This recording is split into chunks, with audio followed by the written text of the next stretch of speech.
వార్తలకు స్వాగతం. వివరాల్లోకి వెళ్తే ప్రపంచ అవయవ దాన దినోత్సవాన్ని పురస్కరించుకుని గుంటూరులో ఇండియన్ రెడ్ క్రాస్ సొసైటీ ఆధ్వర్యంలో ప్రత్యేక అవగాహన కార్యక్రమం నిర్వహించారు.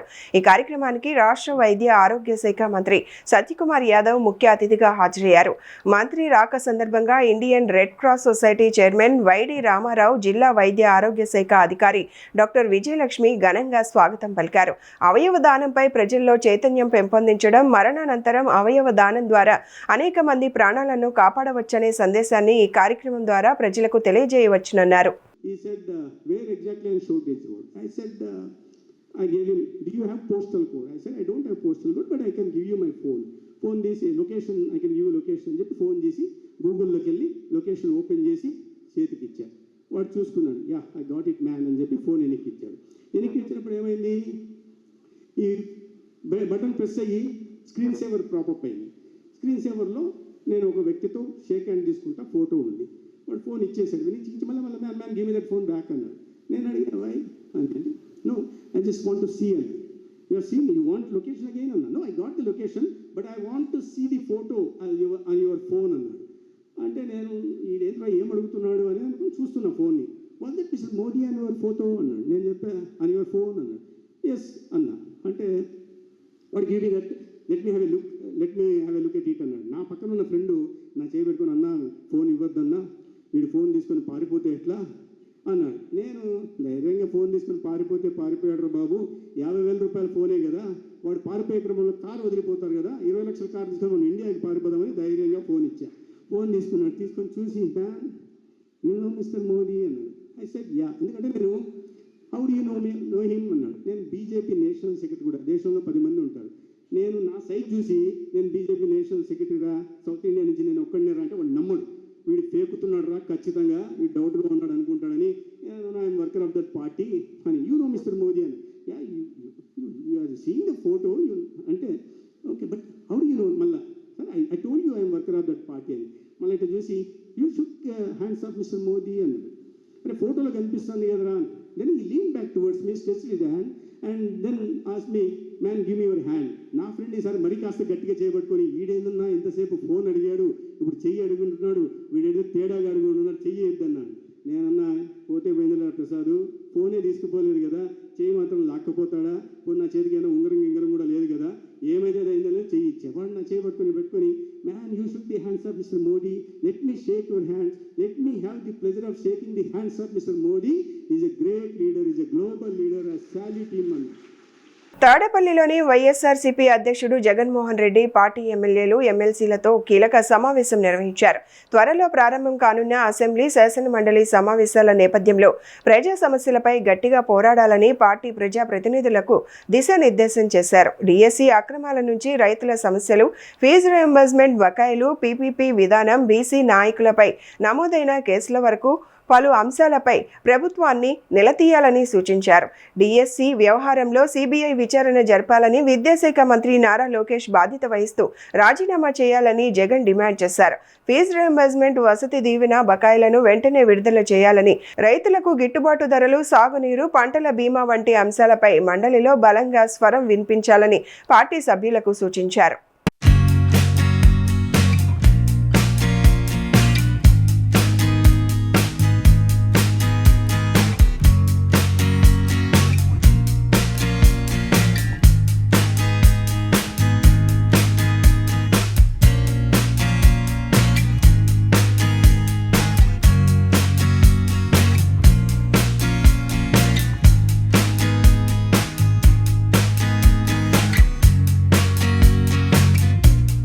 ఢిల్లీలో వైఎస్ఆర్ కాంగ్రెస్ పార్టీ నేతలు వరుసగా మీడియా సమావేశాలు నిర్వహించారు. శాసన మండలిలో ప్రతిపక్ష నేత బొత్స సత్యనారాయణ, మాజీ మంత్రి సాకే శైలజానాథ్, ఎమ్మెల్సీ డాక్టర్ మొండితొక్క అరుణ్ కుమార్ వేరువేరుగా మీడియాతో మాట్లాడి రాష్ట్రంలో నెలకొన్న రాజకీయ పరిణామాలు, ప్రజా సమస్యలు, ప్రభుత్వ విధానాలపై తమ అభిప్రాయాలను వెల్లడించారు. పార్టీ తరపున పలు కీలక అంశాలను ప్రజల ముందుకు తీసుకొస్తూ ప్రభుత్వంపై విమర్శలు గుప్పించారు. ముఖ్యంగా రాష్ట్రంలో రైతాంగం ఎంతో ఇబ్బందులు పడుతుంది. రైతాంగం పంట గిట్టుబాటు ధర లేదు, పంట వచ్చి పండిస్తే గిట్టుబాటు ధర లేదు, కరువు పక్క కరువు ఉంది, వాళ్ళకి వచ్చి ఇన్పుట్ సబ్సిడీ ఇవ్వడానికి లేదు. ఏమన్నా ఇన్సూరెన్స్ ఎంతమంది ప్రభుత్వం కట్టేది, ఇప్పుడు వచ్చి రైతులే కట్టమంటారు. ఆ కట్టుబడిన పరిస్థితుల్లో రైతులు ఎంతో ఇబ్బంది పడుతున్న పరిస్థితులు ఉన్నాయి. పంటలు తెలుసు మనకి, మరి నీరు లేదు, వర్షపాతం తక్కువగా ఉన్న నేపథ్యంలో మనం ముందుగా అనౌన్స్ చేయకంట రైతు వచ్చి మరి పెట్టుబడి పెట్టిన తర్వాత ఇప్పుడు మేము వచ్చి సడన్గా మేము నీరు ఇవ్వలేము, అది దాన్ని బట్టి మేము చూసుకోండి అంటే రైతు ఏమైపోతాడు. ఆ నేపథ్యంలో రైతు సమస్యల పట్ల ప్రధానంగా తీసుకోవాలని అనేక ప్రాంతాల్లో భారతదేశంలో కనిపిస్తూ ఉంది. వర్షాభావ పరిస్థితులు ఉన్నాయి. ఈ రోజున రాయలసీమ ప్రాంతానికి ఎవరెన్ని మాటలు మాట్లాడినా, లేక పెద్ద పెద్ద నదుల అనుసంధానం గురించి మాట్లాడినా, ఈ రాయలసీమ ప్రాంతానికి, గ్రేటర్ రాయలసీమ ప్రాంతానికి జీవగర్ర ఏదైనా ఉందంటే అది కృష్ణా నీళ్ళన్న సంగతి అందరూ గుర్తుపెట్టుకోవాలి. దాంతోపాటుగా కృష్ణా ఉపనది అయిన high level canal Tungabhadra dam నుండి అనంతపురం జిల్లాకు నీళ్ళు వచ్చే సంగతి మనం గుర్తుపెట్టుకోవాలి. ఈ రెండు నీటి ప్రాజెక్టులు, దాంతోపాటుగా హంద్రీ నీవా సరిగ్గా వాడుకోబడలేకపోతేనో, పరిపాలన వైఫల్యంతోనో, లేక పరిపాలకుల నిర్లక్ష్యంతోనో, రాయలసీమ అంటే తమకున్న నిర్లక్ష్య భావంతోనో సీత కన్ను వేస్తే ఈ ప్రాంత ప్రజలు అన్యాయమైపోతారు అని చెప్పడానికే పాలకులకు ఒక మేలుకొల్పు లాంటి హెచ్చరిక చేస్తూ ఉన్నాం. పాపం చిన్న చిట్టుగా ఉద్యోగం చేసుకున్న వాళ్ళ మీద పనిష్మెంట్ ఇవ్వడం అన్నది ఏమాత్రం కరెక్ట్ అని చెప్పేసి ఈ మీడియా ముఖంగా ప్రశ్నిస్తున్నాను. అయితే ఈ 2 ఏళ్ల కూటమి ప్రభుత్వం వచ్చిన తర్వాత పంచదారలే కాకుండా ఉత్తరాంధ్రకి ఎంతో ప్రాముఖ్యత కలిగిన సింహాచలం కానివ్వండి, అటు ఆనందపురం కానివ్వండి, మరీ ముఖ్యంగా మా గిరిజన ప్రాంతానికి చెందిన జీకే వీధి చింతపల్లిలో కూడా ఈవెన్ జీవో నెంబర్ 97 ఉన్నప్పటికీ కూడా మైనింగ్ అన్నది కూటమి ప్రభుత్వం ఎంకరేజ్ చేస్తూ అన్ఆథరైజ్డ్ మైనింగ్ సంస్థలని అక్కడికి పంపించి శాంపిల్స్ కలెక్ట్ చేసుకోవడం అన్నది ఏమాత్రకు కరెక్ట్ అని చెప్పేసి ఈ మీడియా ముఖంగా ప్రశ్నిస్తూ మేము డిఎస్సిలో ఈ విషయం రైజ్ చేయబోతున్నాం. వైఎస్ఆర్ కాంగ్రెస్ పార్టీ మరి ముఖ్యంగా డిమాండ్ చేసేది ఏంటంటే, ఒకటి డిఎస్సి కుంభకోణానికి ప్రధాన కారకుడైన ఈ రాష్ట్ర విద్యాశాఖ మంత్రి నారా లోకేష్ గారి రాజీనామా చేయాలి. 2, ఈ కుంభకోణం మీద థర్డ్ పార్టీ ఎంక్వైరీ జరగాలి, అది సిబిఐ ఎంక్వైరీ జరగాలి. 3, ఏదైతే ఈ డిఎస్సిలో స్పోర్ట్స్ కోటా కింద సుమారు 469 మంది పోస్టుల్ని అమ్ముకున్నారో సాక్ష్యాధారాలతో శాసన మండలి సాక్షిగా మేము ప్రదర్శించబోతున్నాం. మేము కోరుకునేది ఏంటంటే, వైఎస్ఆర్ కాంగ్రెస్ పార్టీ కోరుకునేది ఏంటంటే, డిఎస్సి మీద చర్చ జరగాలి. ఆ డిఎస్సి చర్చ జరిగిన వెంటనే లోకేష్ రాజీనామా చేయాలి, థర్డ్ పార్టీ ఎంక్వైరీ జరగాలని చెప్పి దీని మీద నిర్ణయం తీసుకోవడం జరిగింది. ఆంధ్రప్రదేశ్లో జూనియర్ వైద్యుల ఆందోళన మరింత ఉధృతం అవుతోంది. వేతన సవరణతో పాటు పలు సమస్యల పరిష్కారం కోరుతూ ఏపీ జూడా చేపట్టిన సమ్మె 2వ రోజుకు చేరుకుంది. ప్రభుత్వంతో 2 రోజులుగా జరిగిన చర్చలు ఫలించకపోవడంతో గుంటూరు ప్రభుత్వ జనరల్ ఆసుపత్రిలో జూనియర్ వైద్యులు విధులను బహిష్కరించారు.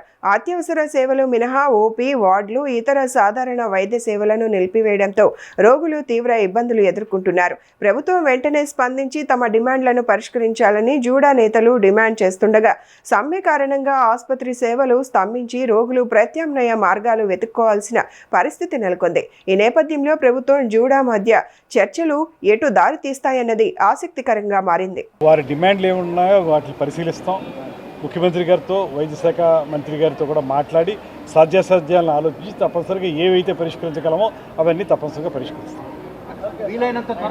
తొందరగానే చేస్తాం. ఇప్పుడు ఇక్కడే కాదు, చాలా చోట్ల ఉంది ఈ ప్రాబ్లం, అన్ని చోట్ల ఉంది. దీన్ని రాష్ట్ర వ్యాప్తంగా జరుగుతుంది. అందువల్ల దీన్ని సమగ్రంగా పరిశీలించి ముఖ్యమంత్రి గారితోనూ వైద్య శాఖ మంత్రి గారితో మాట్లాడి దాన్ని పరిశీలించి తప్పనిసరిగా తగ్గిస్తాం. మాట్లాడుతున్నా ప్రభుత్వం వైపు నుంచి, ఎందుకంటే వాళ్ళు అడుగుతున్న ఇవి తెలంగాణలో అది రెవెన్యూ సర్ప్లస్ స్టేట్, మనమేమో రెవెన్యూ డెఫిసిట్ స్టేట్. కాబట్టి తెలంగాణతో పోల్చుకోవడానికి లేదు. అయితే ఇప్పుడున్న దీంట్లో మనం కేరళ కన్నా ఎక్కువ ఇస్తున్నాం, తమిళనాడుకి, కర్ణాటక ఇది ఇస్తున్నాం. అందుకని వాళ్ళు ఒక ప్రతిపాదన పెట్టారు మా ముందు. మేము ప్రభుత్వం ఉన్న పరిమితుల దృష్ట్యా ఇంత చేయగలమని చెప్పాము. ఖచ్చితంగా ఇంటర్న్స్కి ఆంధ్రప్రదేశ్లో తక్కువ ఉంది.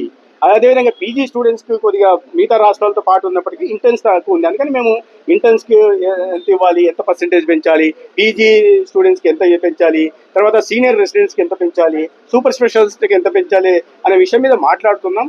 ఒక మధ్య మార్గమైన అమికబుల్ సెటిల్మెంట్ అవుతుందని నేను విశ్వసిస్తున్నాను. అది చాలా తప్పు. జూడాని నా ఆఫీస్కి వచ్చి చాలాసేపు కూర్చొని మాట్లాడారు. నేను ఈ ప్రతిపాదన చెప్పి ఇది మాట్లాడాను. ఒకవేళ ఎవరన్నా చెప్పి ఉంటే మాత్రం 4 రోజుల క్రితం కూడా నా కార్యాలయంలో నాతో ముందు కూర్చున్న తర్వాతే నేను మాట్లాడి పంపించిన తర్వాతే చర్చలకు పోయారు. కాబట్టి ఈ రకంగా ఎవరన్నా మాట్లాడుతుంటే అవగాహన లేక, లేదా విషయ పరిజ్ఞానం లేక తెలియక మాట్లాడుతుండాలా. ఎందుకంటే మంత్రి అధికారుల కన్నా ముందు మంత్రి మాట్లాడిన తర్వాతే వాళ్ళు అధికారుల దగ్గరికి పోయారు. ప్రభుత్వం ఫైనాన్స్ ముందర పెట్టాలి. మంత్రి ఏకగ్రీవంగా ఏకపక్షంగా నిర్ణయం తీసుకోలేడు. ఎందుకంటే దీనికి ఫైనాన్స్కి సంబంధించినవి ఉన్నాయి, ఫైనాన్షియల్ ఇంప్లికేషన్స్ ఉన్నాయి. ప్రజలకు మనం కూడా జవాబుదారీతనం ఉంది. పైగా దీని మీద కొన్ని కోర్టులు కూడా అబ్జర్వేషన్స్ ఉన్నాయి. వీటన్నిటిని పరిగణలో తీసుకుని విద్యార్థుల మాసం ఖచ్చితంగా సానుకూలంగా ఉన్నాం. వాళ్ళు ఇంటర్న్షిప్ కానీ, పీజీ స్టూడెంట్స్ కానీ, సీనియర్ రెసిడెంట్స్ కానీ, సూపర్ స్పెషల్కు న్యాయం జరగాల్సిన అవసరం ఉంది. అయితే తెలంగాణతో పోల్చుకోవడమా లేదా మిగతా దక్షిణాది రాష్ట్రాలతో సమానంగా వచ్చేలాగా చూడమా అనేది మాట్లాడుతున్నా. తొలగనే ప్రతిష్టంభన తొలుగుతుంది. ప్రతిష్టంభన తొందరలో ప్రభుత్వం వైపు నుంచి ప్రతిపాదన 3% నుంచి ఇస్తారా, 5% ఇస్తారా అంటే ప్రభుత్వం దగ్గర పరిమితులు బట్టి ఎంత కితనా ఆట ఉత్నా రోటీ అది కూడా చూడాలి కదా. ప్రజలకు మిగతా అవసరాలు ఉంటాయి, మిగతా ప్రయారిటీస్ కూడా ప్రభుత్వానికి ఉంటాయి. కానీ ఇది కూడా మా ప్రయారిటీలో ఉంది. అందుకనే సానుకూలంగా స్పందిస్తున్నాం. చర్చలు సాగుతున్నాయి. ఆంధ్రప్రదేశ్ రాజకీయాల్లో మరోసారి మాటల యుద్ధం ముదిరింది. వైసీపీ నేతలు కొడాలి నాని, వల్లభనేని వంశీలను లక్ష్యంగా చేసుకుని టీడీపీ జాతీయ ఉపాధ్యక్షులు బుద్దా వెంకన్న తీవ్ర స్థాయిలో విమర్శలు గుప్పించారు. నారా లోకేష్ ను విమర్శించే నైతిక హక్కు వారికి లేదని స్పష్టం చేసిన ఆయన మెగా డిఎస్సి, ప్రభుత్వ సంక్షేమ పథకాల అమలు, రాష్ట్ర అభివృద్ధి, పెట్టుబడుల అంశాలపై వైసీపీ అధినేత జగన్తో పాటు ఆ పార్టీ నేతలపై ఘాటు వ్యాఖ్యలు చేశారు. గత పాలనలో ప్రజలకు ఇచ్చిన హామీలను నెరవేర్చలేకపోయిన వారు ఇప్పుడు ప్రభుత్వాన్ని విమర్శించడం విడ్డూరమన్నారు. బహిరంగ చర్చకు లోకేష్ విసిరిన సవాల్కు జగన్ ఎందుకు స్పందించలేదని ప్రశ్నించిన వెంకన్న దమ్ముంటే ప్రజల ముందుకు వచ్చి వాస్తవాలపై చర్చించాలని సవాల్ విసిరారు. ఎవరైతే ఉద్యోగ అవకాశాలు వచ్చినాయో వాళ్ళు ఛాలెంజ్ చేశారు. వాళ్ళతో పెట్టు పని పాట లేని వాళ్ళు రోడ్డు మీదకి వచ్చినట్టు ప్రతిరోజు ఇవాళ ఒక లేఖ రాశాడు. తెలుగుదేశం ప్రభుత్వం, తెలుగుదేశం పార్టీ, జగన్మోహన్ రెడ్డి అయితే ఎన్నికల హామీలు ఉన్నాయో హామీలు నెరవేర్చలేదని. మేము సూపర్ 6 సూపర్ హిట్గా చేసాం. ₹1 కూడా ఖజానాలో నువ్వు మిగల్చకుండా వెళ్ళిపోతే మేము సూపర్ 6 సూపర్ హిట్గా చేస్తే నువ్వు మద్యపాన నిషేధం ఉన్నావు, దొంగ మద్యాన్ని అమ్మించావు. ఇదే మద్యపాన నిషేధం. నువ్వు మాట్లాడే హక్కు నీకుందా? ఎన్నికల మీద, హామీల మీద మాట్లాడే హక్కు జగన్మోహన్ రెడ్డికి ఉందా? మద్యపాన నిషేధం ఏమైంది? ముందు దానికి సమాధానం చెప్పు. నువ్వు దొంగ మద్యాన్ని అమ్మించావుగా, పిచ్చి పిచ్చి బ్రాండ్లన్నీ అమ్మించావుగా, డూమ్ డిస్క్, బాంబ్ డిస్క్ అని అమ్మించావుగా. అసలు ఆ పేర్లు కూడా తెలియదే ఎవరికి. ఆ రోజు తెలంగాణ నుంచి కొనుక్కొచ్చుకునేవాళ్ళు. తెలంగాణ నుంచి ఎవరన్నా వస్తే ఒక ముందరవాటు ఉన్న వాళ్ళు మందు బాటలతో వచ్చేవాళ్ళు ఈ ఆంధ్రప్రదేశ్కి. మద్యపాన నిషేధం అంటే అది. జగన్మోహన్ రెడ్డి మైండ్లో మద్యపాన నిషేధం అంటే దొంగ మద్యం అమ్మడం, కల్తీ మద్యం అమ్మడం, చీప్ బ్రాండ్లో అమ్మడం. ఆయన ఇవాళ ప్రభుత్వానికి లేక, చంద్రబాబు నాయుడు గారికి లేక ఇచ్చిన హామీలు ఏ హామీలు? నువ్వు 3,000 ఇస్తారని 5 సంవత్సరాలు 250 పెంచడమా హామీ అంటే? దమ్ముగా ఒకేసారి 4,000 రూపాయలు ఇచ్చాడు. అది చంద్రబాబు నాయుడు. ఉచిత బస్సు ఇవాళ ఫ్రీగా బస్సు, తల్లికి వందనం. నువ్వు ఒకరికి వస్తే ఇంట్లో ఎంతమంది ఉంటే అంతమంది పిల్లలకి ఇచ్చారు. ఉచిత గ్యాస్. ఇలా చెప్పుకుంటూ పోతే ఎన్నో మన చేనేత కార్మిక కుటుంబాలకి సంవత్సరానికి 25,000 రూపాయలు. విజయవాడలో international Vysya federation Vijayawada urban నూతన కార్యవర్గ ప్రమాణ స్వీకార కార్యక్రమం ఘనంగా జరిగింది. తుమ్మలపల్లి క్షేత్రయ్య కళాక్షేత్రంలో నిర్వహించిన ఈ కార్యక్రమంలో అధ్యక్షుడు, ప్రధాన కార్యదర్శి, కోశాధికారితో పాటు నూతన కార్యవర్గ సభ్యులు, మహిళా విభాగం ప్రతినిధులు బాధ్యతలు స్వీకరించారు. సమాజ సేవ, వైశ్యుల ఐక్యత, సేవా కార్యక్రమాల విస్తరణకు కృషి చేస్తామని నూతన అధ్యక్షుడు కొల్లూరు లక్ష్మణ గుప్తా తెలిపారు. వివిధ రంగాలకు చెందిన వైశ్య సంఘాల ప్రముఖులు, మహిళలు పెద్ద సంఖ్యలో ఈ కార్యక్రమంలో పాల్గొన్నారు. ఐవీఎఫ్ ఏపీ రాష్ట్ర విజయవాడ జిల్లా మీ పదవి పేరు చెప్పండి.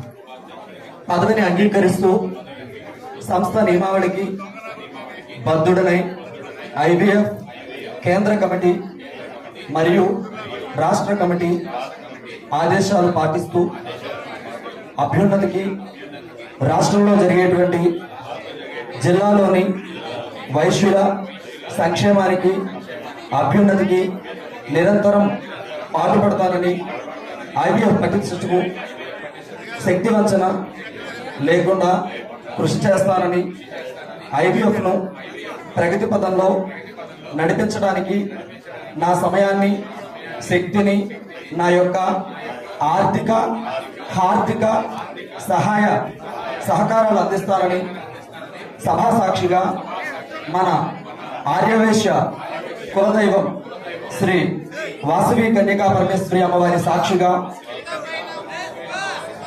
ప్రమాణం చేయుచున్నాను. జై వాసవి, జై వాసవి, జై వాసవి. స్వాతంత్ర దినోత్సవ వేడుకలకు ముందు దేశవ్యాప్తంగా నిర్వహిస్తున్న హర్ ఘర్ తిరంగా కార్యక్రమంలో భాగంగా పెద్దపల్లిలో దేశభక్తి ఉప్పొంగింది. బీజేపీ ఆధ్వర్యంలో జాతీయ జెండాను ఆవిష్కరించి త్రివర్ణ పతాకాలతో భారీ ర్యాలీ నిర్వహించారు. పెద్దపల్లి పట్టణంలోని జెండా చౌరస్తా దేశభక్తి నినాదాలతో మారుమోగింది. భారతీయ జనతా పార్టీ ఆధ్వర్యంలో నిర్వహించిన హర్ ఘర్ తిరంగా కార్యక్రమంలో భాగంగా జాతీయ పతాక ఆవిష్కరణను ఘనంగా నిర్వహించారు. బీజేపీ పట్టణ అధ్యక్షుడు పెంజర్ల రాకేష్ ఆధ్వర్యంలో జరిగిన ఈ కార్యక్రమంలో రిటైర్డ్ ఆర్మీ అధికారి మేకల విజయ్ కుమార్ జాతీయ జెండాను ఆవిష్కరించారు. అనంతరం బీజేపీ నాయకులు, కార్యకర్తలు జాతీయ జెండాలు చేతబూని భారత్ మాతాకి జై, వందే మాతరం నినాదాలతో భారీ ర్యాలీ నిర్వహించారు. పట్టణ ప్రజలు కూడా పెద్ద సంఖ్యలో పాల్గొని దేశభక్తి స్ఫూర్తిని చాటారు. భారతదేశ స్వతంత్ర దినోత్సవాన్ని పురస్కరించుకొని ఈరోజు భారతీయ జనతా పార్టీ తిరంగా యాత్ర అనే కార్యక్రమాన్ని నిర్వహించడం జరుగుతుంది. తిరంగా యాత్రలో భాగంగా ఈరోజు జాతీయ జెండా పథకాన్ని ఆవిష్కరించడం జరిగింది. అలాగే దేశం ముందు పార్టీ తర్వాత, జాతి ముందు వ్యక్తి తర్వాత అనే సిద్ధాంతాన్ని ప్రతి పౌరుడు తీసుకోవాల్సిన అవసరం ఉందని చెప్పి సందర్భంగా తెలియజేస్తున్నాం. అలాగే ఈరోజు మనం స్వతంత్రం కోసం ప్రాణాలు త్యాగం చేసినటువంటి సమరయోధులను, జవాన్లను స్మరించుకోవాల్సినటువంటి అవసరం ఉందని చెప్పి సందర్భంగా తెలియజేస్తున్నాం. అలాగే ఈ తిరంగా యాత్ర కార్యక్రమం దేని గురించి అంటే మన దేశాన్ని సమృద్ధి చేసి, అలాగే మన భారతదేశం యొక్క శక్తివంత దేశాన్ని తీర్చిదిద్దడం లక్ష్యంగా ప్రతి పౌరుడు పాల్పంచుకోవాల్సిన అవసరం ఉందని చెప్పి ఈ సందర్భంగా మేము తెలియజేస్తున్నాం. హర్ ఘర్ తిరంగా ప్రోగ్రాన్ని పురస్కరించుకొని మన పెద్దపల్లి జిల్లాలో జెండా చౌరస్ దగ్గర జెండా ఎగరవేయడం జరిగింది. హర్ ఘర్ తిరంగా యాత్రను మనం ఎందుకు ప్రారంభించామంటే ప్రజల్లో ఐక్యమత్యను పెంచడానికి, దేశం మీద గౌరవాన్ని, ప్రేమని ప్రతి ఒక్కరికి గుర్తు చేయడానికి, అంతేకాకుండా మన స్వతంత్ర సమరయోధుల త్యాగాలను మనం మరొకసారి స్మరించుకుంటూ హర్ ఘర్ తిరంగా దేశం పైన ఉన్న మన ప్రేమాభిమానాలను చాటుకుంటూ మన ఇంటిపైన ప్రతి ఒక్కరూ జెండా ఎగరవేయాలని దీన్ని మనం పురస్కరించుకుంటున్నాం. అంతేకాకుండా మన జాతీయ జెండా పైన కాషాయం రంగు మన ధైర్యాన్ని, తెలుపు మన శాంతిని, మరియు ఆకుపచ్చ రంగు మన అభివృద్ధిని, అందులో ఉన్న అశోక చక్రం మన నిరంతర ప్రగతిని చాటి చెప్తుంది. అలాగే దేశం కోసం మేము ఆర్మీ జవాన్లం ఎలాగైతే నిబద్ధతతో మేము దేశాన్ని రక్షిస్తూ దేశం పైన ప్రేమ చూపిస్తున్నామో, దేశంలో ఉన్న ప్రతి ఒక్క ప్రజలు వారు కూడా రాజ్యాంగబద్ధంగా నడుచుకుంటూ దేశాభివృద్ధికి తోడ్పడి మన దేశాన్ని ప్రపంచంలోని అత్యున్నత స్థాయికి తీసుకువెళ్లాలని ఈ సందర్భంగా కోరుకుంటున్నాను. జై హింద్. విద్యార్థుల్లో దేశభక్తి భావాన్ని పెంపొందించాలనే లక్ష్యంతో పెద్దపల్లి జిల్లా సుల్తానాబాద్లో బీజేపీ ఆధ్వర్యంలో 200 మీటర్ల భారీ జాతీయ జెండాతో తిరంగా ర్యాలీ నిర్వహించారు. సందర్భంగా విద్యార్థులకు దేశభక్తి విలువలను తెలియజేయాల్సిన అవసరం ఉందని బీజేపీ జిల్లా అధ్యక్షుడు కర్రె సంజీవరెడ్డి అన్నారు. స్వాతంత్ర్య దినోత్సవ వేడుకల సందర్భంగా సుల్తానాబాద్ పట్టణంలో బీజేపీ నాయకులు 200 మీటర్ల భారీ జాతీయ జెండాతో తిరంగా ర్యాలీ నిర్వహించారు. విద్యార్థులు, యువత, పార్టీ నాయకులు, కార్యకర్తలు పెద్ద సంఖ్యలో పాల్గొని దేశభక్తి నినాదాలతో పట్టణ వీధుల్లో ర్యాలీ నిర్వహించారు. ఈ సందర్భంగా బీజేపీ పెద్దపల్లి జిల్లా అధ్యక్షుడు కర్రె సంజీవరెడ్డి మాట్లాడుతూ విద్యార్థుల్లో దేశభక్తిని పెంపొందించడంతో పాటు దేశం పట్ల బాధ్యత, గౌరవ భావం కలిగించాలనే ఉద్దేశంతో ఈ కార్యక్రమాన్ని నిర్వహించినట్లు తెలిపారు. ప్రతి పాఠశాలలో వందే మాతరం గీతాన్ని ఆలపించాలని, ఆ గీతం చరిత్ర, ప్రాముఖ్యతను ఉపాధ్యాయులు విద్యార్థులకు వివరించాలని ఆయన సూచించారు. ఈరోజు దేశం సురక్షితంగా ఉండాలి. ఇవాళ 80వ స్వతంత్ర సందర్భంగా ఇంతకుముందు మా మండల అధ్యక్షుడు చెప్పినట్టు ఈ వందే మాతరం గీతాన్ని మన పార్లమెంట్లో పెట్టి విధంగా దీన్ని పూర్తిగా వందే మాతరం గీతం చదివించవలసిందిగా కోరుతూ, మరి ఇవాళ యజమాన్యం అన్ని స్కూల్ యజమానులు కానీ కాలేజ్ యజమానులు కానీ ఇవాళ ఈరోజు ఇంత పెద్ద ఎత్తున పిల్లలందరూ సహకరించిన విద్యా వ్యవస్థలందరికీ మేము ప్రత్యేకంగా కృతజ్ఞతలు తెలియజేస్తున్నాం. ఎందుకంటే ఈ రోజులలో దేశభక్తి అనేది మనకు అవసరం, చాలా మందికి అవసరం. దేశం సురక్షణ ఉంటేనే మనం మంచిగా దేశం మంచిగా మనం ఏమి కూడా దేశానికి ఏమైనా ఏం లేదు. ప్రతి ఒక్కరు హిందూవాదిగా దేశభక్తిగా ఉండి రేపు 15 ఆగస్టు 180 రోజులు జరుపుకున్న సందర్భంగా వీళ్ళందరికీ ప్రత్యేకంగా ధన్యవాదాలు తెలుస్తున్నాం. ఎందుకంటే దేశం అంతా ఇవాళ చూస్తా ఉన్నారు. ఏ తిరంగ యాత్ర తిరంగ యాత్ర ఇవాళ చేయాలని ఇవాళ సుల్తానాబాద్ పట్టణంలో నిర్ణయం జరిగింది. రేపు రామగుండం, ఎల్లుండి పెద్దపల్లి జిల్లాలో 10,000 మందితో హరిద్వార్ తిరంగ యాత్ర చేపడుతున్న సందర్భంగా ఇవాళ సుల్తానాబాద్లో స్టార్ట్ అయింది. దయచేసి అందరూ విద్యార్థులు కానీ మా బీజేపీ మన కార్యకర్తలు అందరికీ వాళ్ళకు దూరంగా ఉండి సహకరించాలి. ముందు వచ్చి ఈ కార్యక్రమాన్ని విజయవంతం చేసిన పాత్రికేయ మిత్రులందరికీ మా ప్రత్యేక కృతజ్ఞతలు తెలుపుతున్నాం. అమావాస్య పర్వదినం సందర్భంగా జోగులాంబ, గద్వాల జిల్లా వ్యాప్తంగా ఆలయాలు భక్తజన సందోహంతో కలకలలాడాయి. గద్వాల్ నియోజకవర్గంలోని మల్ద్కల్, పాగుంట, గద్వాల పట్టణంలోని ప్రముఖ దేవాలయాల్లో ప్రత్యేక పూజలు, అభిషేకాలు ఘనంగా నిర్వహించారు. తెల్లవారుజాము నుంచే స్వామివారి దర్శనం కోసం భక్తులు భారీ సంఖ్యలో తరలివచ్చి మొక్కులు చెల్లించుకున్నారు. గోవింద నామస్మరణలు, భజనలు, మంగళ హారతులతో ఆలయ ప్రాంగణాలు ఆధ్యాత్మిక వాతావరణంతో నిండిపోయాయి. ముడుపుల ఆంజనేయ స్వామి ఆలయంలో భక్తులు ముడుపులు కట్టి ప్రత్యేక ప్రార్థనలు చేయగా, శ్రీ లక్ష్మీ వెంకటేశ్వర స్వామి, శ్రీ వెంకటేశ్వర స్వామి ఆలయాల్లో నిర్వహించిన విశేష పూజల్లో పాల్గొని భక్తులు స్వామివారి ఆశీస్సులు పొందారు. భక్తుల రద్దీ దృష్ట్యా ఆలయ అధికారులు ప్రత్యేక ఏర్పాట్లు చేసి దర్శనాలు సాఫీగా జరిగేలా చర్యలు చేపట్టారు. ఈరోజు ఆషాఢ బహుళ అమావాస్య, దీని తర్వాత వచ్చేది శ్రావణ మాసము. శ్రావణ మాసం అంటే సకాల శుభాలు కలిగించే మాసము, సకల దేవతలకు ప్రీతికరమైనటువంటి మాసము. కాబట్టి ఈ యొక్క అమావాస్యకు చాలా ప్రాశస్త్యం ఉన్నది. అందుకనే ఈరోజు భక్తులు చాలా విరివిగా వస్తున్నారు. చాలా అత్యంత భక్తి శ్రద్ధలతో ఇక్కడికి వచ్చి వాళ్ళ కోరికలు తీర్చమని చెప్పి స్వామికి వేడుకొని ముడుపులు కట్టడం జరుగుతుంది. దీనివల్ల భక్తులు కోరిన కోరికలన్నీ తీరి వారికి భగవంతుని యొక్క అనుగ్రహము, ఆశీర్వాదము లభించి వాళ్ళకంతా సకాల శుభాలు నెరవేరుతాయని చెప్పి ఇక్కడ ఒక ఆనవాయితీగా వెలుస్తుంది. కాబట్టి మన ముడుపుల ఆంజనేయ స్వామి దేవాలయంలో భక్తులంతా చాలా అత్యధిక సంఖ్యలో ఈరోజు తరలి వస్తున్నారు. ఇక్కడ ప్రతి అమావాస్యకు అన్నదాన కార్యక్రమం జరుగుతుంది. అలాగే ఈ అమావాస్య కూడా అన్నదాన కార్యక్రమం జరుగుతుంది. భక్తులందరూ ఈ ముడుపుల ఆంజనేయ స్వామి యొక్క ఆశీస్సులు పొందడానికి దేవాలయానికి విచ్చేసి స్వామివారిని వేడుకొని స్వామి శుభాశీస్సులు పొంది సకల శుభాలను పొందవలసిందిగా మేము విశేషమైన ఫలపంచామృతాభిషేకం జరిగింది. తర్వాత ప్రత్యేక అర్చనలు జరిగినాయి. ఇప్పుడు అందరికీ వచ్చిన వారందరికీ వారి గోత్రనామాలతో అర్చన చేయడం జరుగుతుంది. తర్వాత మధ్యాహ్నం 1 గంటకు అన్నదాన కార్యక్రమం ఉంటుంది, భోజనాలు అయిన తర్వాత సాయంత్రం 5 నుంచి ముడుపులు కట్టడం స్టార్ట్ అవుతుంది. ఈరోజు ఈ కార్యక్రమాలన్నీ అత్యంత వైభవంగా జరుగుతాయి. సాయంత్రం 7 గంటలకు దేవాలయంలో భజన కార్యక్రమం కూడా ఉంటుంది. భక్తులు అధిక సంఖ్యలో పాల్గొనడానికి విజ్ఞప్తి. ఈ నెల 16న పరకాలలో జరగనున్న ముఖ్యమంత్రి రేవంత్ రెడ్డి పర్యటనకు పగడ్బందీగా ఏర్పాట్లు చేయాలని హనుమకొండ జిల్లా కలెక్టర్ చాహద్ బాజ్పేయి అధికారులను ఆదేశించారు.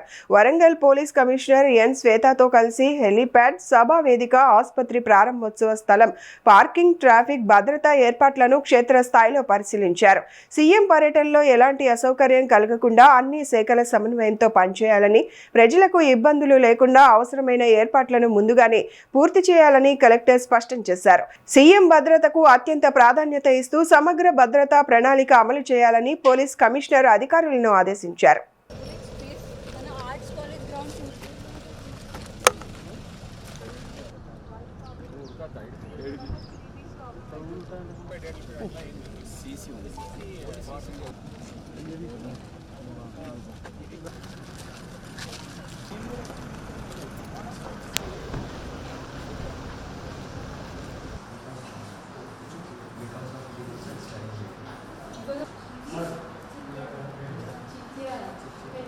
గాంధీ భవన్లో నిర్వహించనున్న ప్రజలతో ముఖాముఖి కార్యక్రమంలో రాష్ట్ర ఐటీ పరిశ్రమల శాఖ మంత్రి దుద్దిళ్ల శ్రీధర్ బాబు ప్రజల నుంచి నేరుగా విజ్ఞప్తులు స్వీకరించనున్నారు. ఈ సందర్భంగా మీడియాతో మాట్లాడిన మంత్రి బీఆర్ఎస్ నేత కేటీఆర్ చేస్తున్న ఆరోపణలను ఖండిస్తూ భూ కేటాయింపులు పూర్తిగా నిబంధనల ప్రకారమే జరిగాయని స్పష్టం చేశారు. హెచ్ఐఎల్టీ పాలసీ హైదరాబాద్ అభివృద్ధికి దోహదపడుతుందని పేర్కొన్న ఆయన తెలంగాణ ప్రయోజనాల విషయంలో ప్రభుత్వం ఎక్కడా రాజీ పడదని, జీఆర్ఎంబీ సమావేశంలో రాష్ట్ర హక్కుల కోసం బలంగా వాదిస్తామని వెల్లడించారు.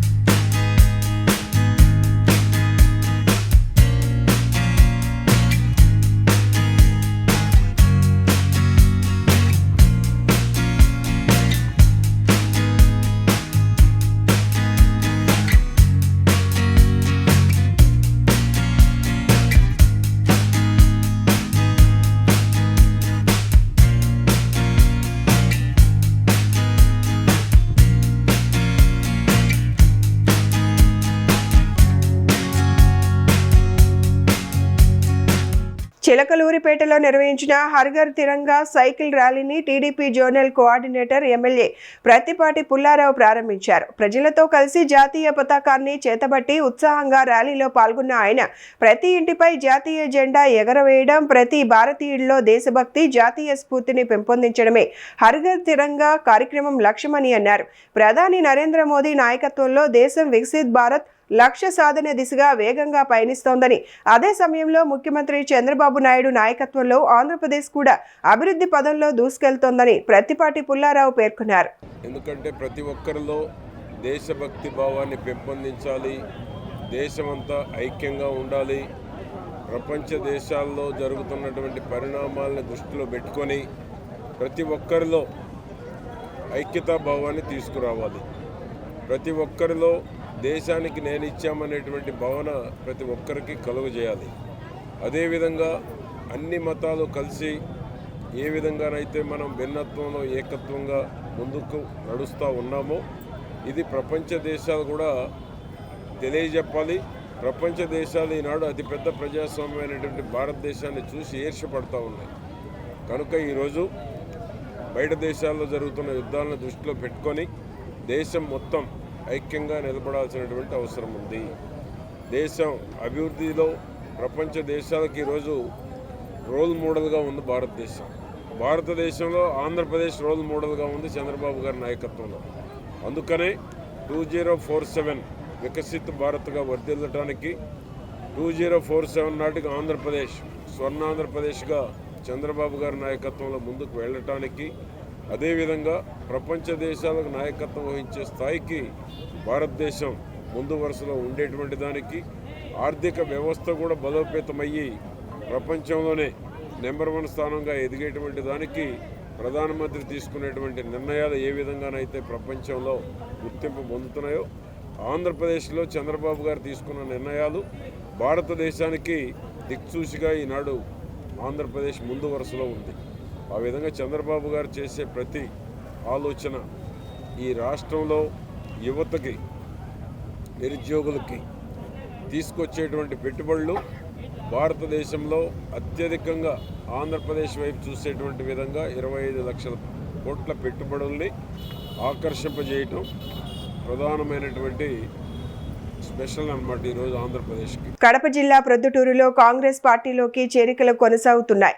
మున్సిపాలిటీ పరిధిలోని 41వ వార్డుకు చెందిన వెంకట సుబ్బయ్య తన కుటుంబ సభ్యులు మద్దతుదారులతో కలిసి కాంగ్రెస్ పార్టీలో చేరారు. డీసీపీ అధ్యక్షురాలు ఎన్డీ విజయ్ జ్యోతి, ప్రొద్దుటూరు నియోజకవర్గ కాంగ్రెస్ ఇన్ఛార్జ్ ఇర్ఫాన్ బాషా వారికి కండువాలు కప్పి పార్టీలోకి ఆహ్వానించారు. ఈ సందర్భంగా చేనేత వర్గానికి చెందిన ప్రజలు సంక్షేమ పథకాలు అందడం లేదని విజయజ్యోతి దృష్టికి తీసుకెళ్లారు. స్పందించిన ఆమె అధికారులతో మాట్లాడి సమస్యను త్వరలో పరిష్కరిస్తానని హామీ ఇచ్చారు. ఈరోజు ప్రొద్దుటూరు నగరంలో 41 వార్డులో నూతనంగా ఎంతో మంది పార్టీలో చేరడం జరిగింది. వీరు ఇక్కడ ఇన్ఛార్జ్ ఇర్ఫాన్ గారి ఆధ్వర్యంలో, అదేవిధంగా టౌన్ ప్రెసిడెంట్ సుబ్బారెడ్డి గారు, వెంకట సుబ్బయ్య గారి అనుచరులు మొత్తం ఇక్కడ పార్టీలో చేరడం జరిగింది. ఇది ఒక శుభ పరిణామం. తీసుకున్న వారికి మనస్ఫూర్తిగా కృతజ్ఞతలు తెలియజేసుకుంటాను.